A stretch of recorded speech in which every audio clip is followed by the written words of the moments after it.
Assalamualaikum warahmatullahi Assalamualaikum warahmatullahi wabarakatuh. Perkenalkan nama saya Ibrahim Samukti. Saya di sini ingin presentasikan video tentang analisis optimalisasi pendidikan karakter dan di kampus berbasis security berdasarkan ISO 9100. Ada bab satunya. Bab satunya itu ada latar belakang di Universitas Bhayangkara memiliki visi menjadi perguruan tinggi unggul yang didukung oleh upaya Fakultas Teknik dalam meningkatkan mutu layanan manajemen melalui optimalisasi sistem penjaminan mutu internal. Kepuasan pemangku kepentingan mahasiswa, dosen, dan tenaga pendidikan terhadap pelayanan manajemen menjadi faktor kunci dalam menunjang kinerja fakultas teknik.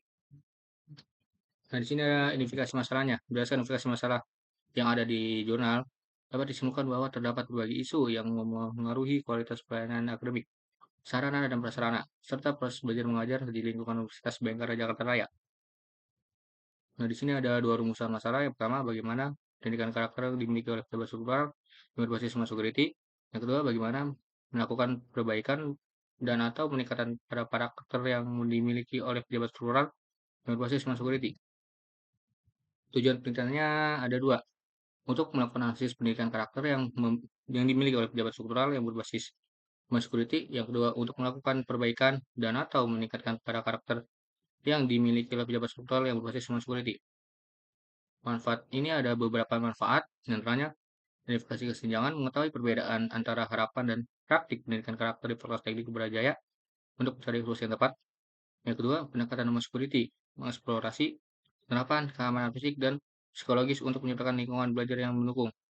Yang ketiga ada implementasi ISO 9100, menganalisis penerapan standar manajemen mutu untuk menghasilkan proses pendidikan yang struktur, berkualitas, dan mencetak lulusan berintegritas.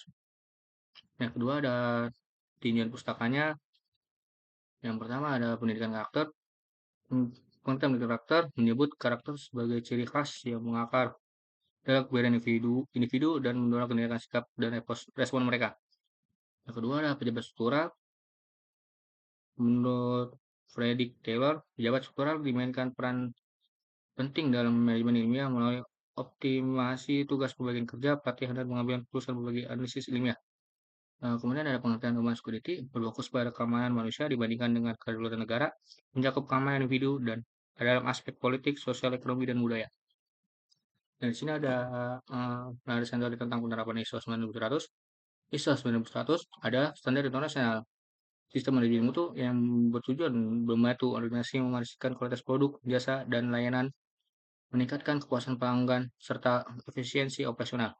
Manfaatnya itu sebagai sistem manajemen mutu terstandarisasi internasional, peningkatan komunikasi internal dan pengandilan proses organisasi dan efisiensi biaya dan peningkatan daya saing. Nah, di sini ada metodologi penelitiannya. Nah, jenis penelitian ini menggunakan penelitian menggunakan metode deskriptif kuantitatif untuk menggambarkan fenomena optimalisasi pendidikan karakter berbasis security sesuai dengan standar ISO 9100. Data dikumpulkan melalui survei dan kuesioner yang dianalisis secara statistik menggunakan software SPSS. Jenis data dan datanya itu sumber data dalam penelitian ini dibagi menjadi dua, yaitu sumber data primer dan sekunder. Nah, dari data primer ini diperoleh langsung melalui survei di kuesioner pada 7 staf Fakultas Teknik, 24 dosen Fakultas Teknik, dan 100 mahasiswa Fakultas Teknik Ubarajaya. Data sekunder itu diperoleh dari jurnal ilmiah, studi literatur, dan dokumen institusi. Dan ada tingkat pengumpulan dan pengolahan datanya itu, yang pertama ada observasi, pengamatan langsung kepada pelayanan staf, dosen, dan mahasiswa. Nah, kuesioner ini dilakukan kuesioner berbasis 5 dimensi kualitas. Ada tangible, ability, responsiveness, assurance, dan empati. Kuesioner distribusikan menggunakan metode purposive sampling pada responden terpilih. Dan pengolahan datanya menggunakan pendekatan statistik distributif melalui software APS untuk manipulasi tingkat kepuasan dan fleksi layanan manajemen fakultas teknik. Dan di sini ada bab 4-nya yaitu analisis data dan pembahasan. Yang pertama, dalam pengolahan data, di pengolahan data ini menggunakan uji validitas dan reliabilitas menggunakan aplikasi software SPSS. Uji validitas menggunakan produk maupun Collision, Pression, dan R hitung lebih besar dari R double, R hitung lebih besar dari R double. Taraf signifikannya 0,05 untuk memastikan kevalisian kevalidan item. Uji reliabilitas menggunakan count-based alpha dengan nilai lebih besar dari 0,08 menunjukkan tingkat reliabilitas sangat tinggi. Nah, di sini ada hasil analisis survei. Hasil survei adalah ringkasan dari informasi yang diperoleh melalui pengumpulan data dari responden yang bertujuan untuk memberikan gambaran atau wawasan tentang topik tertentu. Nah, demografisi responden itu menyajikan karakteristik usia dan jenis kelamin untuk memahami konteks data.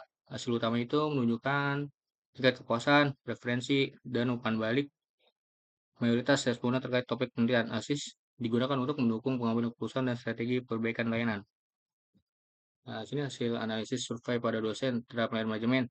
Berdasarkan data tabel di atas, dapat diketahui bahwa nilai indeks kepuasan per aspek menghasilkan rata-rata nilai angka indeks lebih dari 66,97 dengan kecenderungan mutu kepuasan diperoleh nilai B, yang artinya itu dikategorikan baik.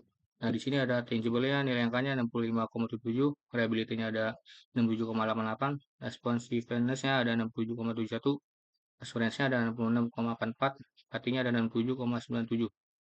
Dengan nilai mutunya sama yaitu nilai B. Nah, di sini aspek tangible-nya memperoleh nilai 65,77. Namun pada pertanyaan kelayakan ruangan kerja yang memadai, dosen belum puas terhadap pelayanan manajemen tersebut.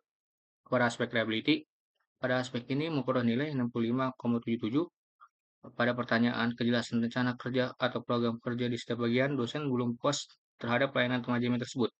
Pada aspek responsiveness, nilai ini memperoleh 67,71 yang artinya nilainya baik.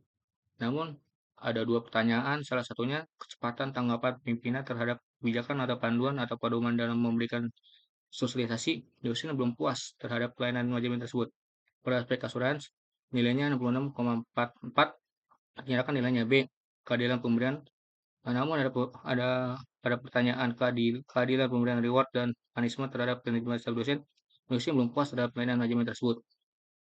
Pada aspek empati, yang nilainya apa, dosen yang belum puas itu kesediaan dalam memberikan motivasi kinerja untuk staf dosen. Nah, ini ada hasil analisis survei terhadap staf terhadap pelayanan manajemen. Nah, di sini nilainya itu memiliki angka rata-rata lebih dari 74,07. Nilai tangible-nya itu 78,57, reliability-nya 75,00, responsiveness-nya 75,32, assurance-nya 69,05, empatinya 74,11. Pada aspek tangible ini, uh, staf itu belum puas terhadap pelayanan manajemen pada pertanyaan kelayakan fasilitas teknologi informasi yang memadai. Terus aspek reliability-nya itu ada pertanyaan yang belum puas terhadap staf dalam manajemen pelayanan. Itu pertanyaan kesesuaian beban kerja personil terhadap tugas pokok setiap bagian. Aspek responsifnya ini ada pertanyaan konsistensi pelaksanaan diskusi dalam membahas pelaksanaan pekerjaan tugas atau setiap personel staf belum puas terhadap pelayanan manajemen tersebut. Nah, pada aspek assurance, ada pertanyaan kesesuaian antara pelaksanaan pekerjaan dengan kebijakan dan peraturan yang berlaku. Staf belum puas terhadap pelayanan manajemen tersebut. Nah, pada aspek empatinya itu, pada pertanyaan kesediaan dalam memberikan tanggapan terhadap permasalahan yang dihadapi setiap personel, staf belum puas terhadap layanan manajemen tersebut. Ini ada hasil analisis survei pada mahasiswa terhadap layanan manajemen. Berdasarkan data tabel di atas, diketahui nilai kepuasan per aspek menghasilkan rata-rata lebih dari 69,9, yang artinya nilainya sudah cukup baik, yaitu B. Pada aspek tangible-nya itu memperoleh 63,52, reliability-nya 68,64, responsiveness-nya 69,56, assurance-nya 69,84, empatinya 70,3. Pada aspek tangible, pada salah satu pertanyaan, kerapian ruangan pelayanan atau layanan akademik, layanan kemahasiswaan, layanan keuangan dan lain-lain, mahasiswa belum puas terhadap pelayanan manajemen tersebut. Pada aspek reliability, pada pertanyaan kejelasan pedoman kemahasiswaan, mahasiswa belum puas terhadap pelayanan manajemen tersebut. Pada aspek responsiveness, pada pertanyaan ketepatan dalam memberikan solusi yang sesuai terkait keluhan mahasiswa, mahasiswa belum puas terhadap pelayanan manajemen tersebut. Pada aspek assurance, pada pertanyaan kesempatan yang sama dalam memperoleh pelayanan, layanan akademik, layanan kemahasiswaan, layanan keuangan, dan lain-lain. Mahasiswa belum puas terhadap layanan tersebut. Dan pada aspek empatinya itu ada dua pertanyaan, salah satunya kepedulian dalam membantu masalah mahasiswa, mahasiswa belum puas terhadap pelayanan manajemen tersebut. Kesimpulannya itu berdasarkan hasil analisis dat- data karakter polusi corona manajemen Fakultas Ubara Jaya pada kategori baik sesuai dengan standar ISO 9100. Nilai mutu pelayanan yang diperoleh adalah dosen nilai mutunya itu B, yaitu 65,77, stafnya nilai mutunya B 78,57, mahasiswanya memperoleh nilai B 3,52. Meskipun hasil menunjukkan kategori baik, namun masih terdapat kebutuhan untuk meningkatkan mutu pelayanan. Rekomendasi perbaikan meliputi dari dosen itu harus diperbaiki itu pelatihan komunikasi untuk meningkatkan interaksi dengan pemangku kepentingan, perbaruan fasilitas seperti kabel VGA, papan tulis, infokus, lemari loker, dan router WiFi. Pada staf harus melakukan perbaikan yaitu yang pertama pelatihan soft skill untuk meningkatkan kelancaran kerja dan responsivitas. Yang kedua, sosialisasi berkala tentang job description agar kerjaan sesuai kebijakan dan peraturan.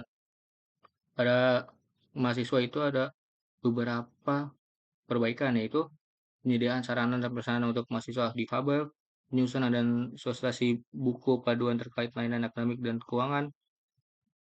Yang ketiga, penyusunan jadwal penanganan keluhan mahasiswa dengan pembagian tugas dosen. Yang keempat, pelatihan pendidikan karakter lingkungan akademis melalui kerjasama dengan kementerian di kampus lain. Sekian presentasi dari saya, kurang lebih mohon maaf. Wassalamualaikum warahmatullahi wabarakatuh.